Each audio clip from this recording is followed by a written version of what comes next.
पट्टनगढ़ के परला मतलोवा इलाके में नदी को पार करने के लिए लोग पेड़ के तने का सहारा ले रहे हैं, जो नदी को पार करने वालों के लिए खतरनाक साबित हो रहा है। पैदल पुल पार करने वाले कई सालों से पुल निर्माण की मांग कर रहे हैं, लेकिन अभी तक यहां पुल का निर्माण नहीं हो पाया है। छात्रों, ग्रामीणों और किसानों को नदी पार करने और अपने उत्पादों के साथ साथ मवेशियों को ले जाने में काफी मुश्किलात का सामना करना पड़ रहा है।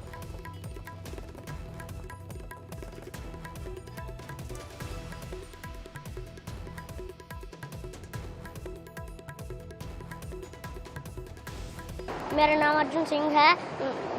मैं गवर्नमेंट प्राइमरी स्कूल पाला मतलोवा में पढ़ता हूँ और हमें दिक्कत ये आती है कि हमने एक लकड़ी का ये डाला है डंडा, और इसके ऊपर से हमारे माता पिता जाते हैं और हमें जाने में बहुत दिक्कत आती है।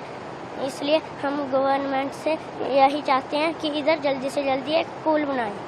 यहाँ से जाने के लिए हमें बहुत डर लगता है इसके ऊपर से, और यहाँ से गिरने का भी खतरा होता है। और हमारे मम्मा पापा यहीं से जाते हैं और हम स्कूल भी यहीं से जाते हैं। गवर्नमेंट से ये मांगते हैं कि यहाँ पर एक पुल बनाया जाए।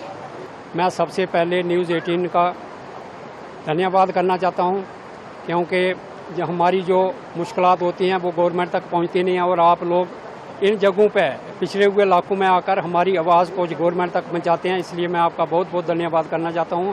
सरकार ने इसकी तरफ ध्यान नहीं दिया। न्यूज़ 18 के माध्यम से जो मैं गवर्नमेंट को बताना चाहता हूं कि जहां एक पुल का निर्माण किया जाए, फुट ब्रिज ही दिया जाए, क्योंकि लोगों को बहुत परेशानी है। हमारे गाँव वाले जो बहुत परेशान हैं, जिनकी ज़मीनें आर पार हैं। हमने टीम को वहाँ पे प्रोसीड किया, वो गए लोग उधर, उन्होंने वहाँ पे उसका डीपीआर का जो ऑन ग्राउंड जो पे काम करना था वो करके वहाँ ग्राउंड का डाटा लेके आ गए हैं। उसकी डीपीआर अंडर प्रेपरेशन है और लगता है कि 2-4 दिन में हम उसको प्रिपेयर करके और सबमिट कर देंगे।